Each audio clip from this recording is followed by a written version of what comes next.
ಎಲ್ಲರಿಗೂ ನಮಸ್ಕಾರ. ಪೂರಕ್ಲೆಲ ಸೊಲ್ಮೆಲು ಇನಿ ನಮ್ಮ ರುಚಿಕರವಾಯಿನ ಬೇಗ ಆಪಿನ ಟೊಮೆಟೊ ಚಟ್ನಿ ಎಂಚ ಮಲ್ಪುನೊಂದು ತೂಕ ಕಡೆ ಮುಟ ಸ್ಕಿಪ್ ಮಲ್ಪಂದೆ ತೂಲೆ. ಇವತ್ತು ನಾವು ಬೇಗ ಆಗುವ ಅಷ್ಟೇ ರುಚಿಕರವಾದ ಟೊಮೆಟೊ ಚಟ್ನಿ ಹೇಗೆ ಮಾಡೋದು ಅಂತ ಕೊನೆ ತನಕ ಸ್ಕಿಪ್ ಮಾಡಿದೆ ನೋಡಿ. ಒಂದು ತವಕ್ಕೆ ನಾನು ಸ್ವಲ್ಪ ತೆಂಗಿನೆಣ್ಣೆ ಹಾಕ್ತಾ ಇದ್ದೇನೆ. ಅದು ಬಿಸಿಯಾದ ನಂತರ 2 ಕೆಂಪು ಮೆಣಸು ತಗೊಂಡಿದ್ದೇನೆ. ಅದನ್ನು ಆಮೇಲೆ 3 ಟೊಮೆಟೊ ಕಟ್ ಮಾಡಿ ಇಟ್ಕೊಳ್ತೇನೆ. ಅದನ್ನು ಕೂಡ ಇಲ್ಲಿ ಹಾಕಿ ಆಮೇಲೆ 5 ಎಸಳು ಬೆಳ್ಳುಳ್ಳಿಯನ್ನು ಸಿಪ್ಪೆ ತೆಗೆದು ಇಟ್ಟಿದ್ದೇನೆ. ಅವೆಲ್ಲವನ್ನು ಹಾಕಿ ನಾವು ಚೆನ್ನಾಗಿ 2 ಬದಿ ಚೆನ್ನಾಗಿ ಫ್ರೈ ಮಾಡ್ಕೋಬೇಕು. ಒಂಜಿ ಪ್ಯಾನ್ಗೆ ಒಂದು ಎಣ್ಣೆ ಪಾಡ್ದು 2 ಕೆಂಪು ಮುಂಚಿ 3 ಟೊಮೆಟೊ ಕಟ್ ಮಲ್ದಿ ಒಂದೆ ಅವೇನು ಬೊಕ 5 ಎಸಳು ಬೆಳ್ಳುಳ್ಳಿ ಚೋಲಿದೆತ್ತದಿ ಒಂದೆ ಅವೆಲ್ಲ ಪಾಡ್ದು ಶೋಕು 2 ಬದಿಲ ಫ್ರೈ ಮಲ್ಪುಡು. ನಿಕ್ಲೆ ಈ ರೆಸಿಪಿ ಇಷ್ಟ ಆಂಡ ನಿಕ್ಲ ಫ್ಯಾಮಿಲಿ ಫ್ರೆಂಡ್ಸ್ಗಳ ಜೊತೆ ಖಂಡಿತ ಶೇರ್ ಮಾಡ್ಕೊಂಡೆ. ಲೈಕ್ ಕಾಮೆಂಟ್ ಸಬ್ಸ್ಕ್ರೈಬ್ ಮಾಡ್ತಾರೆ ಮರೆಪೊಡ್ಸಿ. ನಿಮಗೆ ಈ ರೆಸಿಪಿ ಇಷ್ಟ ಆದರೆ ನಿಮ್ಮ ಫ್ಯಾಮಿಲಿ ಫ್ರೆಂಡ್ಸ್ನವರ ಜೊತೆಗೆ ಶೇರ್ ಮಾಡ್ಕೊಳ್ಳಿ. ಹಾಗೆ ಲೈಕ್ ಕಾಮೆಂಟ್ ಮತ್ತು ಸಬ್ಸ್ಕ್ರೈಬ್ ಮಾಡೋದನ್ನು ಮರಿಬೇಡಿ. ಹೀಗೆ ನಾವು 2 ಬದಿ ಇವುಗಳನ್ನು ಚೆನ್ನಾಗಿ ನೋಡಿ ಬೇಯಿಸ್ಕೋಬೇಕು. ಟೊಮೆಟೊ ಸ್ವಲ್ಪ ಹಸಿ ವಾಸನೆ ಹೋಗೋ ತನಕ ನಾವು ಇದನ್ನು ಚೆನ್ನಾಗಿ ಬೇಯಿಸ್ಕೋಬೇಕು. ತುಂಬ ರುಚಿ ಆಗ್ತದೆ ಫ್ರೆಂಡ್ಸ್. ಹಾಗೆ ದಿಢೀರಾಗಿ ಆಗ್ತದೆ. ಇದೀಗ ಆಯಿತು. ಗ್ಯಾಸ್ ಬಂದ್ ಮಾಡುವ.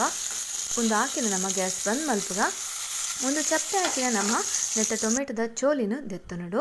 ಇದು ತಣ್ಣಗಾದ್ಮೇಲೆ ಇದರ ಸಿಪ್ಪೆಗಳನ್ನೆಲ್ಲ ನಾವು ತೆಕ್ಕೋಬೇಕು. ಹೀಗೆ ತೆಕ್ಕೋಬೇಕು. ತುಂಬ ಸುಲಭ ಕೂಡ ಹೌದು, ಅಷ್ಟೇ ರುಚಿಕರ ಕೂಡ ಹೌದು. ಬೇಗ ಕೂಡ ಇದು ಆಗ್ತದೆ ಈ ಚಟ್ನಿ.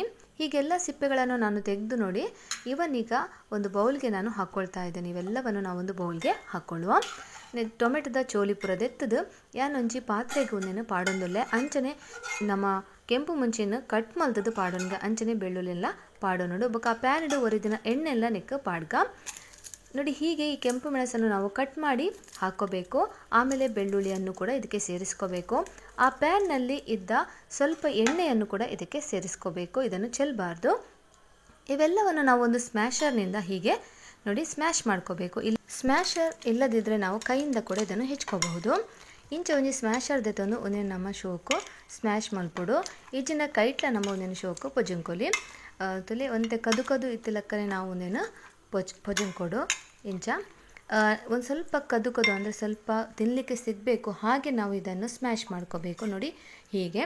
ಇದಕ್ಕೆ ನಾನೀಗ ಇಲ್ಲಿ ಸ್ವಲ್ಪ ಉಪ್ಪನ್ನು ಸೇರಿಸ್ತೇನೆ. ಉಪ್ಪು ನಿಮ್ಮ ಅನುಸಾರ ನೀವು ಹಾಕೋಬೇಕು. ಉಪ್ಪು ನಿಕ್ಲ ಅನುಸಾರ ನಿಕ್ಲು ಮುಲ್ಪ ಪಾಡೋನಲ್ಲಿ ಯಾನು ತೊಲೆ ಒಂದು ಅರ್ಧ ಚಮಚದಾತು ಉಪ್ಪು ಪಾಡೋಂಡೆ ಎಲ್ಲಿಯ ಚಮಚೋಡು. ಈತೆ ನಮ್ಮನೆಕ್ 3 ದೀತಿನ ನೀರುಳ್ಳಿ ಅರ್ಧ ನೀರುಳ್ಳಿನ ಕೊಂತೆ ಕೊತ್ತಂಬರಿ ಸೊಪ್ಪನ್ನು ಮುಲ್ಪ ಪಾಡೊಂದುಲ್ಲೆ.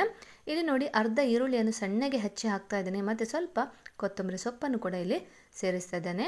ಇವೆಲ್ಲವನ್ನು ನಾವು ಚೆನ್ನಾಗಿ ಮಿಕ್ಸ್ ಮಾಡಬೇಕು ನೋಡಿ. ಒಳ್ಳೆ ಘಮ ಕೂಡ ಬರ್ತಾ ಉಂಟು. ಹಾಗೆ ಅನ್ನದ ಜೊತೆ ತುಂಬ ರುಚಿ ಕೂಡ ಆಗ್ತದೆ. ಎಲ್ಲರಿಗೂ ಇದು ಇಷ್ಟ ಆಗ್ತದೆ. ಗಂಜಿ ಆಗ್ಬೋದು ಅಥವಾ ಅನ್ನದ ಜೊತೆ ನಾವು ಇದನ್ನು ಸೇವಿಸಬಹುದು ನೋಡಿ. ರುಚಿಕರವಾದ ಟೊಮೆಟೊ ಚಟ್ನಿ ಈಗ ರೆಡಿ ಆಯಿತು. ಸರ್ವ್ ಮಾಡಿ ಕೂಡ ನಿಮಗೆ ತೋರಿಸ್ತೇನೆ. ರುಚಿಯಾಯಿನ ಟೊಮೆಟೊ ಚಟ್ನಿ ರೆಡಿ ಆ್ಯಂಡ್ ನುಪ್ಪು ಅತನ ಗಂಜಿ ದೊಟ್ಟುಗ್ಲ ಮಸ್ತ್ ಶೋಕ ಹಾಕೊಂಡು ಖಂಡಿತ ವರನಿಗಳು ಟ್ರೈ ಮಲ್ಪಲೆ ಎಂಜಾತನಂದು ಕಮೆಂಟ್ ಮಲ್ತು ಪನ್ಲೆ. ಖಂಡಿತ ನೀವೊಮ್ಮೆ ಟ್ರೈ ಮಾಡಿ ಈ ರೆಸಿಪಿಯನ್ನು. ಹಾಗೆ ಹೇಗೆ ಆಗಿದೆ ಅಂತ ನನಗೆ ಕಮೆಂಟ್ ಮೂಲಕ ತಿಳಿಸಿ. ಆದಷ್ಟು ಶೇರ್ ಮಾಡೋದನ್ನು ಮರಿಬೇಡಿ. ಎಲ್ಲರಿಗೂ ಧನ್ಯವಾದ.